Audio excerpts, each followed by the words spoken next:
우리 이 시간 오예배 말씀 받기 전에 한번 옆에 분들하고 또 한번 반갑게 인사하실까요? 잘 오셨습니다.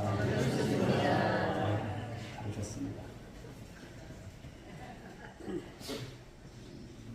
자, 오늘 또 주신 본문의 말씀을 가지고 오늘 이제 하나님께서 찾으시는 사람이 되어야 되는데 9번째 시간이에요. 9번째 시간인데 자, 오늘은 어떤 사람을 하나님께서 찾으시냐면 복된 소식, 뭡니까? 복음이죠. 이 복음을 전하는 사람을 찾으신다는 거예요. 여러분 한 분 한 분이 그런 분들이 될 수 있기 바랍니다. 나는 주님께서 찾든지 말든지 그냥 내 길 가리라 이것이 아니에요. 찾으시는 사람이 되겠구나. 내가 그렇게 쓰임받는 사람이 되겠구나. 우리는 말씀을 받을 때 도전이 되셔야 돼요. 그냥 한 귀로 듣고 한 귀로 흘려보내면 안 되고 이 말씀이 길이 주님 앞에 설 때까지 여러분 안에 남겨져서 우리 주님 앞에 설 때 네가 그날 그 말씀 듣고 변화된 것을 내가 안다. 그런 하나님의 칭찬이 있는 우리 성도들 될 수 있었으면 감사하겠습니다. 우리 지난 이제 주일에 주셨던 말씀, 너에게 우리 주님 부활하신 예수님 말씀하시죠. 너에게 평강이 있을지어다. 불안해하고 떠돌고 있는 그들에게 주셨던 말씀이에요. 평강에 대한 말씀. 그러면서 예수님 말씀하시는 것이 아버지께서 나를 보내신 것 같이 나도 너희를 보낸다 이렇게 말씀하셨어요.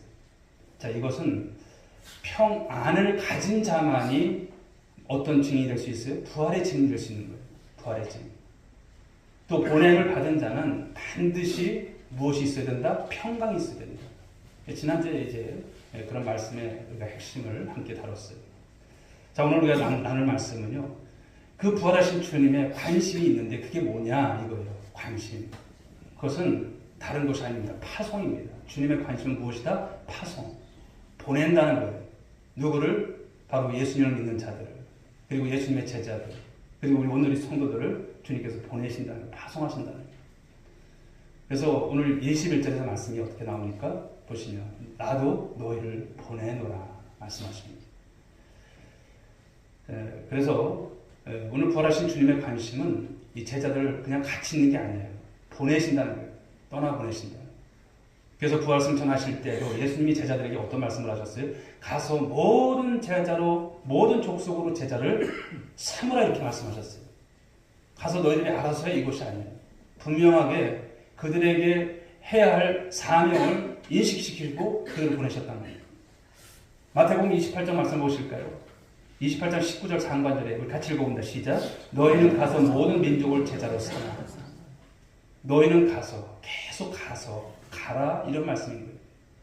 그래서 나도 너희를 보내노라 이 말씀 속에서 이 보냄을 위해서 우리를 부르셨다는 거예요. 보냄을 위해서 우리를 부르신 거예요. 보냄을 위해서 우리를 예수 믿게 하신 거예요. 그래서 마태복음 10장 말씀은 어떤 장입니까? 우리가 이제 성경 고린도전서 13장 같은 사랑장 그러잖아요. 그렇죠? 뭐 15장 같은 은사장. 마태복음 10장은 무슨 장일까요? 파송장이에요. 파송장. 파송하신다는 거예요.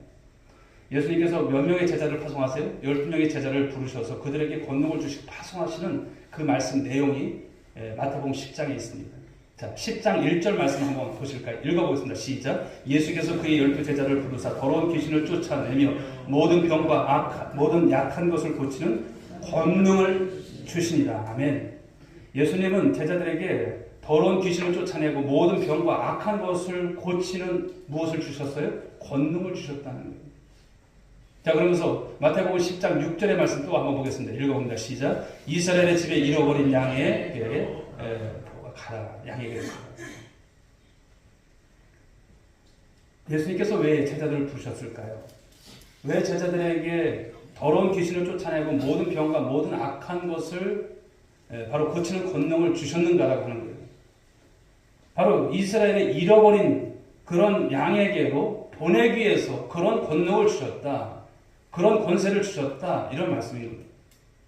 제자들은 보냄을 받기 위해서 부름을 받았고 보냄을 받았을 때 이제 권능을 입었다라고 하는 말씀인 거예요. 권능을 주셨어요. 저와 여러분에게도 권능이 있는 줄 믿으시기 바랍니다. 나는 그런 권능하고는 좀 거리가 멀지. 이게 아니에요. 권능이 이미 있습니다. 여러분 안에 어떤 이름이 있습니까? 예수 그리스도의 이름.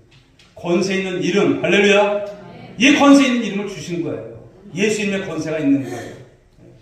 세상에 내가 그냥 세상 사람들이 볼 때는 아무것도 아닌 것 같아도 내 안에는 예수 그리스도의 이름 권세, 병을 고치는 권세, 그렇죠. 사단 마귀를 제어할 수 있는 권세, 그 능력의 권세를 우리에게도 주셨다는 겁니다. 제자들뿐만 아닙니다. 헬라어로 여러분 교회를 뭐라고 말합니까? 아시는 분? 에클레시아. 아유, 홍성면 장로님 박수 한번 보내주시면 좋겠네요. 에클레시아. 언제 그걸 기억하셨어요? 에클레시아. 즉 에클레시아라고 하는 것은 에크, 그렇죠? 이제 우리가 구분해 보면은 밖으로부터 이렇게, 그렇죠? 세상에서 불을 받은, 거기서 우리를 건져냄을 받은 사람들의 모임이 교회, 그렇죠? 오늘 주님은 이 제자들을 한 사람 한 사람 부르셨어요. 또 저와 여러분들, 우리 오늘의 교회 권속들 한 사람 한 사람을 누가 부르셨어요? 주님께서 부르신 거예요. 세상 가운데서 우리를 지명하여 불렀나니, 할렐루야, 우리를 지명하여 불렀어요. 주님께서 그런데 우리를 부르신 것은 그냥 많은 사람들 중에 그냥 내 눈에 그냥 띄었더구나, 이것이 아니에요. 지명하여. 그래서 에베소의 말씀을 보게 되면 창세전에 우리를 예정하셨다고 하는 거예요. 창세전에. 얼마나 오랜 긴 역사 가운데서 우리를 부르실 거예요. 확률도 없는 거예요. 그렇게 수많은 사람들에게 우리를 부르신 것을 보면 너무나 감사한 거예요. 그래서 예수 믿다가 우리 죽는 죽음이라고 하는 것은 불쌍한 것이 아니에요. 주님 안에서 사는 것은 너무나 귀한 것이고, 주님께서 우리를 부르실 때 이 땅의 모든 것을 다 내려놓고 가지만 우리에게는 갈 본향이 있고요. 우리 주님께서 예비하신 처소가 있는, 이 땅에 여러분 우리의 육신의 장막집은 그냥 끝나지만 영원한 집이 우리 가운데 있음을 믿는 저와 여러분들 될 수 있길 주님 축복합니다. 장례를 치렀기 때문에 그냥 그런 말씀들이 그냥 머리에 남아있어요.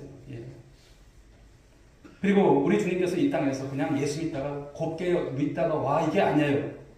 참 세상을 살아가는 것이 얼마나 힘들어요. 예수님을 믿고 믿음을 지킨다는 것이 얼마나 힘들어요.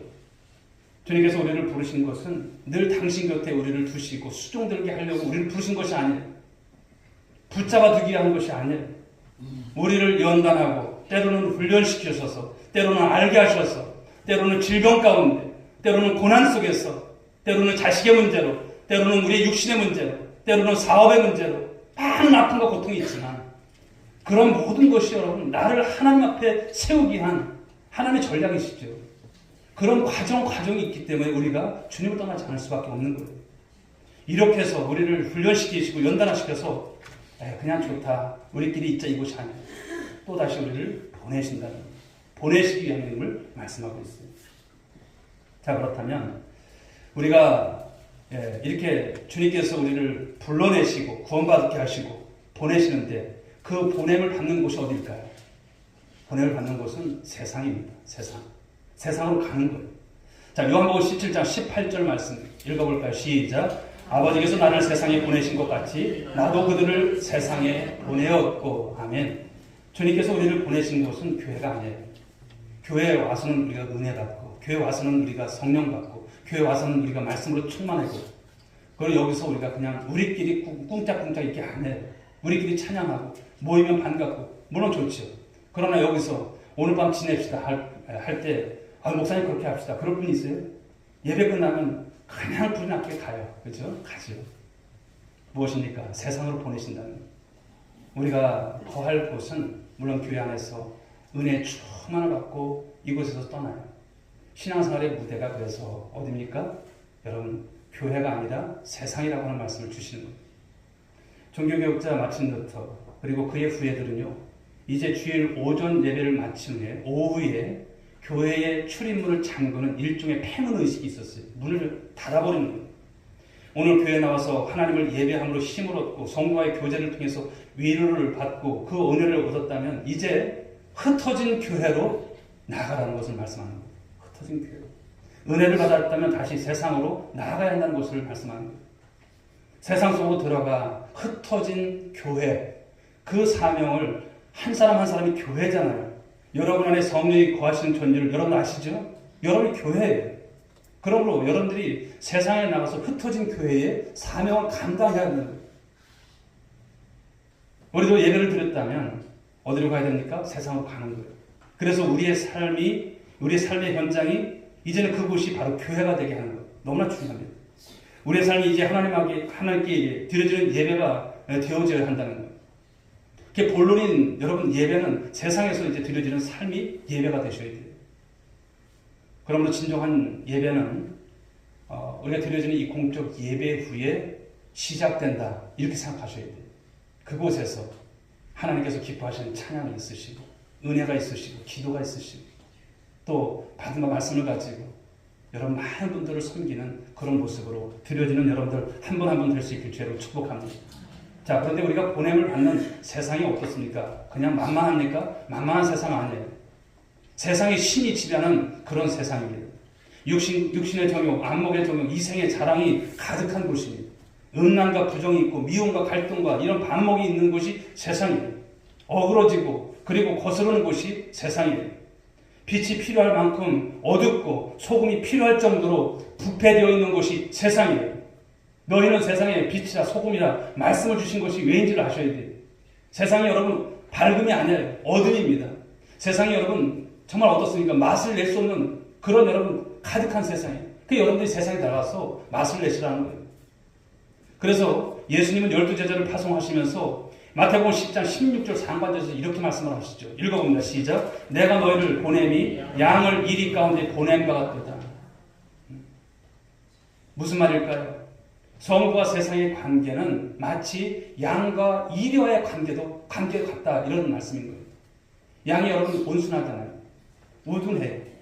연약한 짐승이 양이에요. 반면 이리는 어떻습니까? 아주 교활해, 아주 사나워, 간교한 짐승, 끊임없이 공격하는 그런 짐승이 바로 일이죠. 우리는 양으로서 이리 때가 득실거리는 그 세상에 보냄을 받는다는 거예요. 그래서 예수님께서 이 말씀을 하신 다음에 마태복음 10장 22절 상반절에서 또 이런 말씀을 하신다. 읽어볼까요? 시작. 너희가 내 이름으로 말미암아 모든 사람에게 미움을 받을 것이다. 세상 사람들이 여러분들이 가면 환영해 환영해. 네, 돈 되는 일이나 환영하죠. 그렇죠? 복음을 가지고 살면 여러분들을 미워한다는 거예요. 여러분들 달갑게 받아주지 않아요. 세상은 우리를 미워합니다. 끊임없이 우리를 핍박합니다. 주님은 우리를 이러한 세상에 보내시는 거예요. 주님이 여러분 마음이 그냥 편하셔서 보내신 것이 아니에요. 이게 사명이기 때문에. 보내받은 세상을 그러므로 우리는 만만하게 볼 수가 없어요. 한 시간도 끼어 있지 못하면 늘 사단의 주 공격 목표가 되는 것이 우리예요. 넘어지고 또 시험 들 수밖에 없는 것이 바로 세상이죠. 그래서 주님께서 어떤 말씀을 하세요?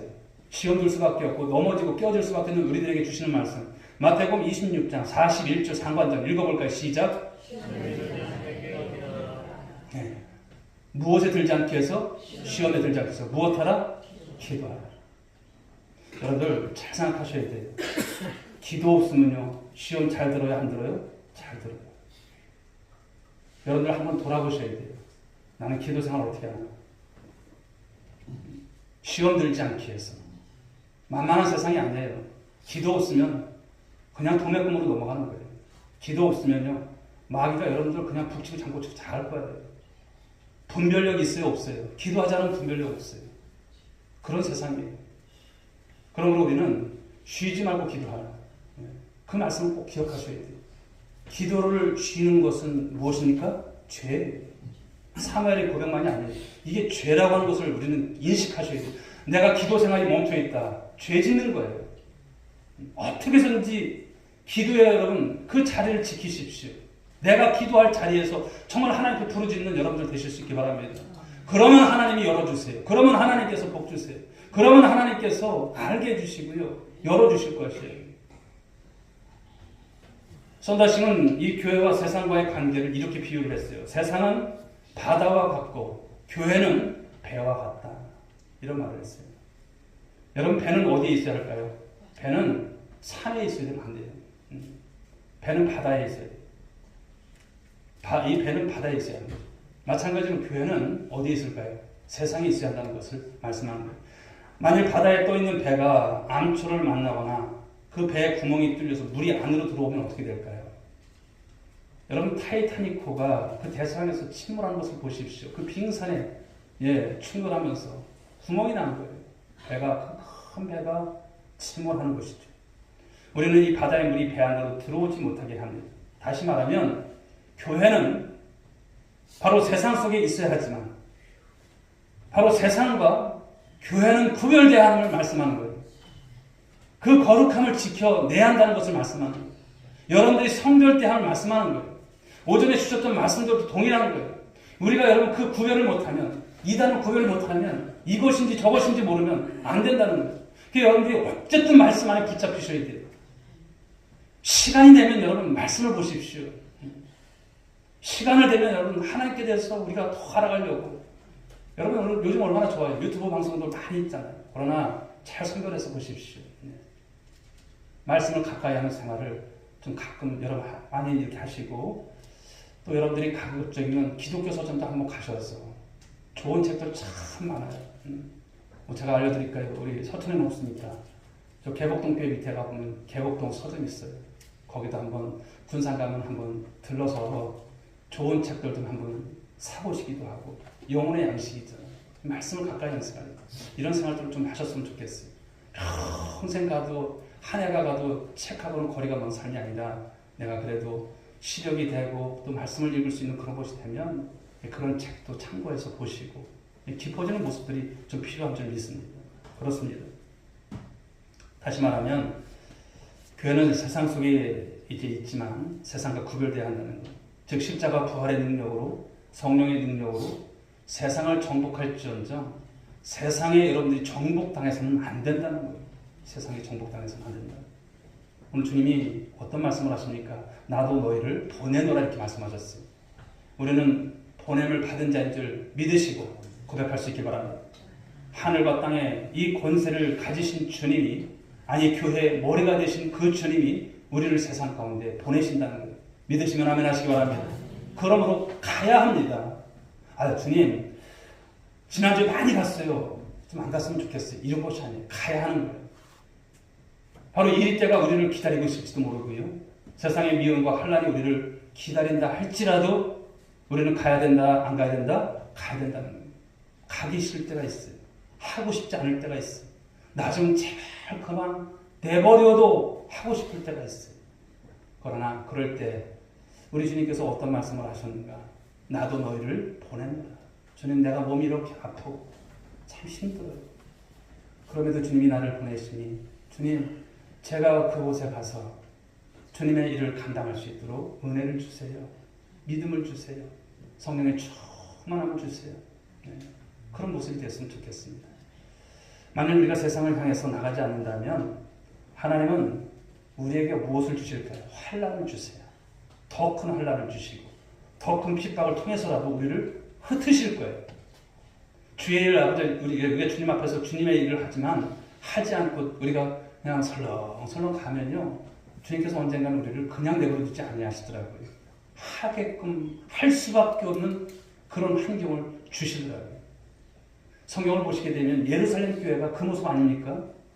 주님은 분명히 사도행전 1장 8절에서 어떤 말씀을 주십니까? 한번 보실까요? 1장 8절 읽어봅니다. 시작. 오직 성령이 너희에게 임하시면 너희가 권능을 받고 예루살렘과 온 유대와 사마리아와 땅끝까지 이르러 내 증인이 되리라. 아멘.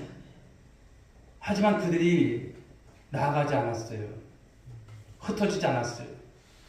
분명히 이 마가의 다락방에 성령의 불이 임함으로 권능을 받았지만 그들은 나가지 않았어요. 왜? 무서워서, 두려웠어. 그러자 하나님은 바로 이 예루살렘 교회에 큰 박해를 주시죠. 어떻게 하시려고? 흩어지게 하시려고. 사도행전 8장 1절 하반절에 이런 말씀이 있어요. 읽어볼까요? 시작. 그날에 예루살렘에 있는 교회에 큰 박해가 있어 사도 위에는 다 유대와 사마리아 모든 땅으로 흩어지니라. 아멘. 자, 우리 그 7장에 가서 보게 되면 스데반의 순교의 말씀이 있잖아요. 스데반이 왜 순교를 당합니까? 스데반은 참 아까운 사람이에요. 정말 성령 충만한 사람이에요. 그런데 교회가 흩어지지 않으니까 스데반의 순교를 통해서 그들을 흩어지게 해요. 디아스포라가 되게 하세요. 그들이 여러분 흩어져서 사마리아 교회가 생겨지고 그들이 흩어져서 안디옥 교회가 세워지고 무엇입니까? 우리가 볼 때는 안 될 것 같은데 되는 거예요. 주님의 여러분 바로 이런 흩어짐을 통해서 일하시는 것을 보십시오. 기억하십시오. 사랑하는 여러분. 주님이 우리를 세상 가운데 부르신 것은 바로 우리를 이 세상에 보내기 위함인 것을 믿으시기 바랍니다. 우리는 가야 하는 거예요. 만약 우리가 그런 말을 하죠. 여기가 좋사오니. 그렇죠. 여기가 좋사오니. 여기가 좋을 수 있겠죠. 그러나 우리끼리만 뭉쳐있기를 원한다면 주님은 어떤 방법을 통해서라도 우리를 흩으실 것이다라고 하는 사실입니다. 그러기에 우리는 가야 하고 흩어져야 하는 것입니다. 모여서 예배를 하고 우리가 예배를 통해서 그 예배를 통해서 기도를 통해서 하나님께서 주시는 힘과 능력을 공급을 받죠. 공급을 받았다면 성도의 교제를 통해서 위로를 얻었다면 우리는 이제 어디로 가야 한다? 세상으로 가야 하는 거예요. 우리는 보냄을 받은 자입니다. 우리가 살아가면서 그런 생각이 들 때가 있어요. 어쩌다가 일한 직장에서 내가 썩는지, 내가 어쩌다가 이렇게 나를 참 아무도 몰라주는 그런 모습이지만 나를 이렇게 내팽개쳐 두는가, 내가 어쩌다 이곳까지 왔어, 내가 어쩌다가 이곳까지 서천까지 와서 오늘을 위해서 이런 신앙생활을 나는 한단 말인가, 그런 생각이 들 때가 있을 거예요. 그런데 여러분 생각해 보십시오. 어쩌다가 여러분들은 내팽개쳐진 그런 인생들일까요? 그런 사람일까요? 아닌 거예요. 주님이 바로 여러분들을 그 직장에 보내신 것이고요. 주님이 여러분들을 그 가정에 보내신 거예요.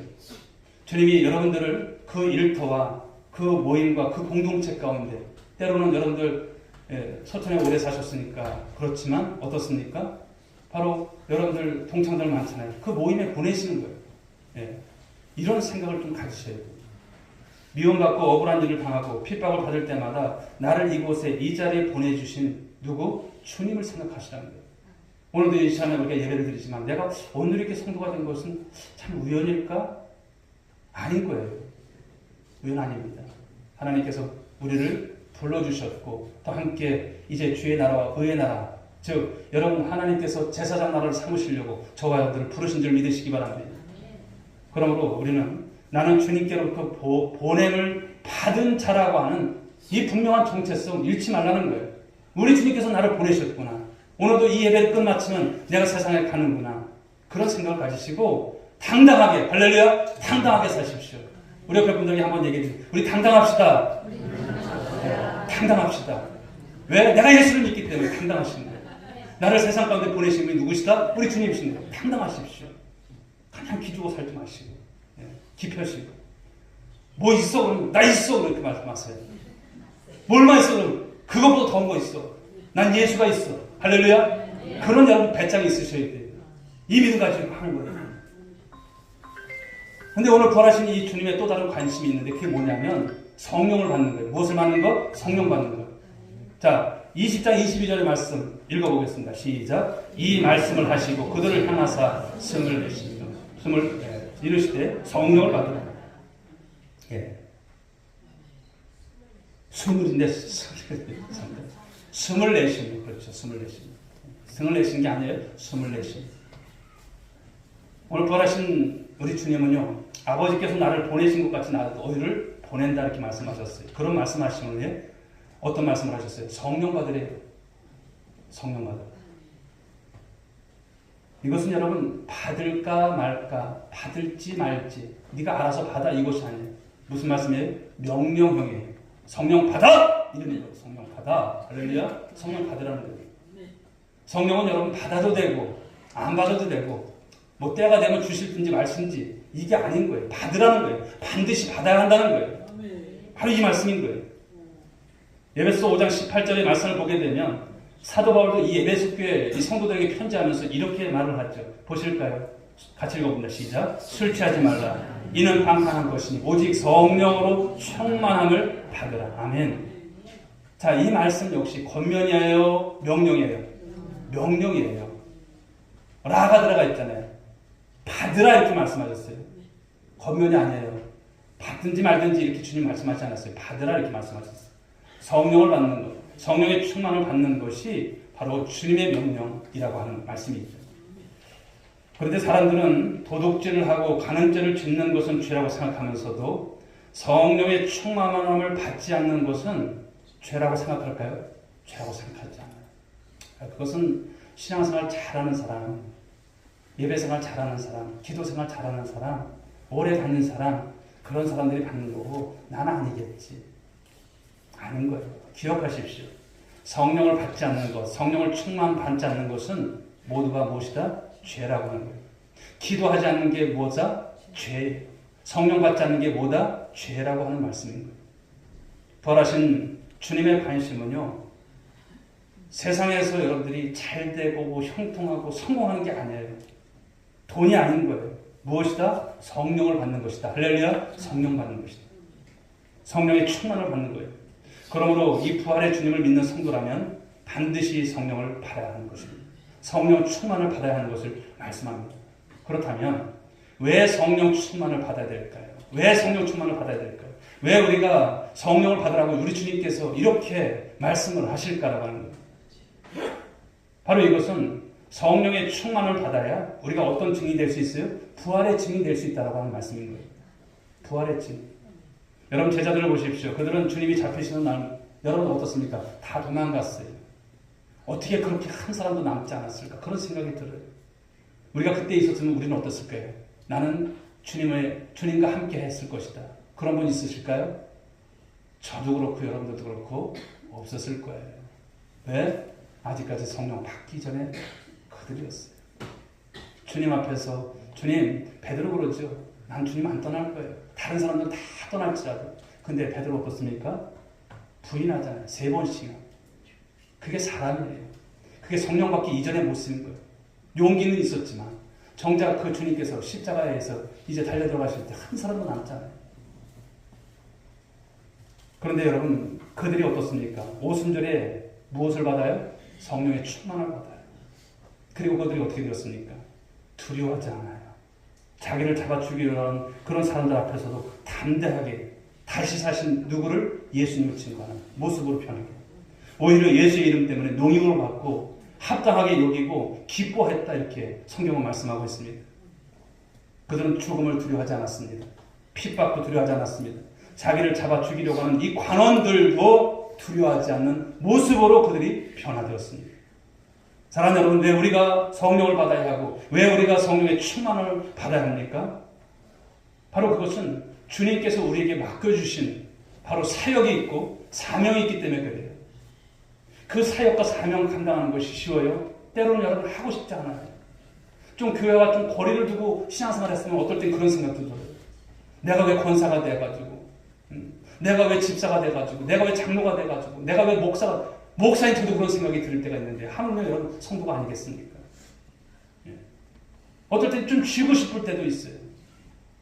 사실은 여러분 말씀을 드리지만 우리 당회에서 목사님 좀 그래도 파주도 좀 갔다 오시고 그러시래요. 그래서 어떻게 하려고요? 그랬더니 우리 장로들끼리 의논해서 새벽 기도를 한 3일 정도 인도하겠다 이렇게 말씀을 하시더라고요. 근데 상황이 좀 그랬어요. 그래서 어쨌든 그러면 제가 잘 다녀올게요. 근데 눈이 오잖아요. 머리도 못 갔어요. 부여 갔다가 눈이 오는데 그날 이중희 권사님 소식이 오는 거예요. 오면서 우리 어머님이 1인실로 옮기셨다. 그 말씀을 하시더라고요. 갈 수가 있어야지. 이제 그 생명이 얼마나 남을지 아무도 모르잖아요. 대기하고 있었던 거죠. 그리고 이제 28일 날 그날 병원에 갔어요. 눈 오는 데 가서 권사님 마지막으로 뵈면서 기도해드리고 권사님 다 믿음 오세요. 주님만 바라보시라. 그리고 나서 이틀 있다가 돌아가시는데 참 사역이 뭔지 사명이 뭔지 그렇죠. 성도의 그 마지막 그 생명이 남아있는 그 순간을 보면서 이게 복양이구나. 그런 생각을 했어요. 사랑하는 여러분, 우리가 무엇 때문에 살까요? 사명 때문에 사는 거예요. 내게 부여주신 사명, 그것이 있어서 우리를 움직이시는 거예요. 그것을 우리가 고역할 수 없는 것이죠. 나를 살리신 그 주님의 은혜가 생각해보면 얼마나 커요. 얼마나 감사한 것이죠. 근데 그 주님께서 나를 쓰시겠다는 거예요. 이런 생각들을 하면 참 감사한 거예요. 감사한 거죠. 그러므로 사랑하는 여러분, 그런데 이것이 성령 없이는 안 되는 거예요. 성령 충만 없이는 안 되는 거예요. 자, 요한복음 20장 23절 말씀 다시 한번 보실까요? 읽어보겠습니다. 시작. 너희가 누구의 죄든지 사하며 살아야 될 것이요 누구의 죄든지 그대로 두면 그대로 있으리라 하시니라. 자, 예수님이 또 어떤 말씀을 하세요? 죄사함에 대해서 말씀을 하시는 거예요. 그렇다면 여기서 언급된 너희는 누구를 말할까라고 하는 거예요. 로마 카톨릭에서는 이수제자 베드로라고 주장을 하죠. 그래서 베드로의 뒤를 잇는 교황에게 어떤 이제 권한을 주셨냐면 죄를 사해주는 사도 바로 이 사제권이 있다라고 그들은 여겼어요. 그래서 베드로의 이 뒤를 이은 교황들은 그 역할을 또 그 어떤 권한을 가졌다 이렇게 볼 것입니다. 그런데 생각을 해보시죠. 이 경우 사제가 바로 우리 인간의 죄를 사하는 그런 일을 한다면 하나님도 사해 주시고, 그렇죠? 또 사제가 죄를 사하지 않으면 하나님도 죄를 그냥 봐두셔서 심판을 받게 되는 것이죠. 즉 위의 말씀에서 너희는 수제자인 베드로가 아니라 이 제자들 전체를 말하는 것이고요. 죄를 사하는 권세는 어떤 특정한 어떤 소수의 사람이 아니라 바로 하나님, 오직 예수 그리스도에게만 이 사제권이 있다함을 말씀하는 거예요. 그래서 예수님은 이 중풍병자를 고치실 때 마태복음 9장 2절 하반절에서 이렇게 말을 하죠. 보실까요? 일어나 네 침상을 가지고 집으로 가라. 이렇게 하지만 어떤 말씀을 정작하십니까? 내 죄사함을 받았느니라. 이런 말씀을 하셨어요. 내 죄사함을 받았느니라. 그렇다면 너희가 오늘 말씀에 23절의 말씀처럼 너희가 누구의 죄든지 사하면 사하여 줄 것이요 누구의 죄든지 그대로 두면 그대로 있으리라. 이 말씀을 하셨어요. 여러분 무슨 말씀일까요? 예수님의 이 십자가 부활을 근거로 이 죄에 대한 하나님의 용서를 선포하는 것을 말씀합니다. 다시 말씀드리면 우리가 전하는 복음을 믿고 받아들이는 자는, 복음을 듣고 받아들이는 자는 누구든지 죄사함을 얻는다는 이 말씀인 거예요. 할렐루야. 이는 우리에게 이 죄사함의 권세가 있는 것이 아니라 우리가 전하는 무엇? 이 복음을 듣고 예수님을 영접하면 누구든지 어떠한 죄가 있었든지 죄사함을 얻는다는 이 말씀인 거예요. 왜냐하면 예수님이 우리의 모든 죄를 담당하시고 십자가에 달려 죽으심으로 우리의 죄값을 대신 지불하신 줄 믿습니다. 대신 지불해 주셨어요. 부활하심으로 죄의 값인 사망이 제거되어지고 하나님의 영원한 생명이 주어졌다라고 하는 말씀인 거예요. 사람들의 죄사함은 복음을 전하는 나와 직결되어 있습니다. 내가 누군가를 품고 기도한 후에 그 사람에게 복음을 전할 때 그 복음을 받아들이는 사람은 누구든지 죄사함을 받고 영생을 얻게 되는 거예요. 우리의 권세가 아니에요. 그 복음의 능력이죠. 그 복음이 생명인 거예요. 그러나 내가 아무리 좋아하고 사랑하는 사람일지라도, 가장 가까이 있는 사람일지라도 영혼을 품고 기도하지 않으면, 복음을 전하지 않으면 그 사람의 죄는 그대로 있다, 그대로 아니면 여러분 그것이 사실까요? 그대로 있다는 거예요. 기도하지 않으면, 복음을 전하지 않으면 그대로 있다. 그리고 그 죄로 인해서 그의 영혼은 영원한 바로 저주와 심판을 받는다는 것을 말씀하는 거예요. 그래서 예수님은 이 베드로가 마태복음 16장 16절 1616 그렇죠? 여기서 어떤 여러분 고백을 합니까? 주는 그리스도시요 살아계신 하나님의 아들이십니다. 이 고백을 하죠. 이 고백을 했을 때 베드로에게 어떤 열쇠를 주었어요? 천국 열쇠를 주었죠. 마태복음 16장 19절의 말씀 한번 보실까요? 읽어봅니다. 시작. 내가 천국 열쇠를 네게 주리니 네가 땅에서 무엇인지 매면 하늘에서도 매일 것이요 네가 땅에서 무엇인지 풀면 하늘에서도 풀리리라. 여기 열쇠라고 하는 것은 어떤 것입니까? 이 주인의 권위와 이 능력을 상징하는 거예요. 그러기에 이 열쇠를 맡긴다는 것은, 이 주님께서 열쇠를 맡긴다는 것은 이 주인의 바로 자신의 권위와 능력을 불분적으로 위임한다라고 하는 것을 말씀하는 거예요. 그러므로 우리가 성령의 능력을 힘입고 복음을 전하면 형제와 자매에게 역사하는 바로 더러운 권세들이 묶임을 받고 떠나갈 줄 믿으시기 바랍니다. 떠나가는 거예요. 예수 이름의 권세인 거예요. 능력인 거예요. 우리가 전하는 복음을 받아들이면 죽음의 권세에서 해방되는 거예요. 흉악한, 여러분 이 흉악의 결박에서 풀려나는 거예요. 하나님의 진노에서 해방되는 거예요. 모든 죄를 사함받는 거예요. 죽은 영혼이 살아나고 어둠에서 빛으로 옮김받는 놀라운 역사가 일어나는 거예요. 이 놀라운 일이 실제로 일어납니다. 실제로. 이런 기가 막힌 권세, 이런 특권이 어디에 있습니까? 이 엄청난 이 권세와 특권을 누구에게 주셨습니까? 저와 여러분에게 주셨음을 여러분 아멘 합시다. 아멘. 그래서 이것을 천국 열쇠로 표현하고 있습니다. 우리가 만일 이 열쇠를 사용하지 않는다면, 이제 가정하는 것입니다. 사용하지 않는다면, 우리 주님께서 우리에게 주셨는데 우리가 사용하지 않는다면 이 용서의 복음을 전하지 않는다면 어떻게 될까요?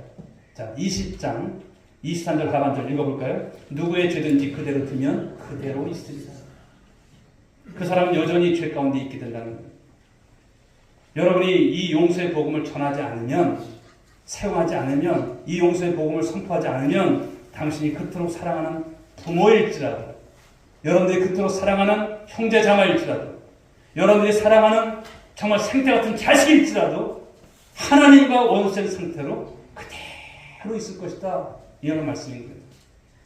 사랑하는 여러분, 예수를 모르는 여러분의 부모님을 그대로 두시면 안 돼요. 예수를 모르는 여러분의 남편, 여러분의 자식 그대로 두면 안 돼요. 예수를 모르는 여러분의 이웃과 여러분들의 동료와 여러분들의 친구들과 가까운 많은 이웃들을 그대로 두지 마십시오. 그대로 두면 어떻게 될까요? 죄 가운데 하나님의 진노와 하나님의 저주 가운데 그대로 있을 것을 말씀하는 거예요. 만약 하나님이 당신에게 맡기신 그 영혼을 그대로 두어서 그 영혼이 심판을 받는다면 하나님은 그 사람의 피해 값을 여러분에게서 찾으신다는 거예요. 엄청난 말씀입니다. 알고 있으면서도 찰필 미루지 마세요. 사람의 인생이라고 하는 것이 그냥 안개도 같은 거예요. 그러므로 여러분, 우리가 말씀을 듣고서는 실행 능력이 있으셔야 돼요. 회사에서 또 여러분들이 뭐 어떤 공직에서 어떤 일들을 많이 하셨지만 여러분 어떻습니까? 내일 해야지 그러지 않지 않습니까? 말씀도 마찬가지예요. 들었다면 실행하시는 여러분들이 되시기 바랍니다. 할렐루야. 여러분들이 그것을 적용하세요. 그리고 살아가십시오. 오늘도 우리는 어떤 사람들입니까? 복음을 전하는 사람들이에요. 주님께서 찾으시는 사람이에요. 일꾼이 없어서 우리에게 여러분 이 말씀 주실까요? 아니에요. 우리가 안 하면 다른 교회를 통해서도 일하세요. 근데 우리가 이런 말씀을 듣고 일해야 된다는 거예요. 복음을 전하는 사람이었어요. 사랑하는 여러분, 우리 2025년대는 반드시 그런 한 해가 되시고 올해 그런 무장하고 그런 모습을 통해서 내년에는 더 큰 복이 일어나고 우리 교회가 10년 안에 물론 여러분 농어촌교회 어떤 여건들이 참 어렵잖아요. 그런데 오늘 교회는 참 신기해. 특별한 것도 없는데 저 교회는 왜 부흥될까? 이런 교회가 되었으면 좋겠습니다. 할렐루야. 그것은 다른 것이 아니에요. 말씀을 받은 우리들이 그냥 말씀대로 막 죽어서 그냥 살아가려고 하는 그 모습들이 막 일어나셔야 돼요. 나는 가끔 그러죠. 우리 장로님들 보면 우리 은퇴 장로님들 기도도 빼드리고 좀 편하게 하고 들으시는데 장로님 아직까지 그래도 교회는 오시잖아요. 돌아가실 때까지 하세요. 그런 말씀을 드려요. 목사님 저 기도하면 자꾸만 떨려요. 어떤 말을 할지 자꾸만 한 소리 하고 또 하고 그런 것 같아요. 괜찮아요. 우리 다 아는데 그래도 하나님 앞에 순종하는 모습을 보면 참 우리 장로들이 귀해요. 사랑하는 여러분, 우리 주님 앞에 갈 때까지 정말 주님 사랑하는 마음 가지시고 내가 복음을 받은 자로서 그 복음의 귀한 일들을 잘 감당하셔서 주님 앞에 설 때에 정말 주님께서 기뻐하시는 여러분 한 분은 칭찬받는 모든 인생들 될 수 있기를 주님의 이름으로 축복합니다.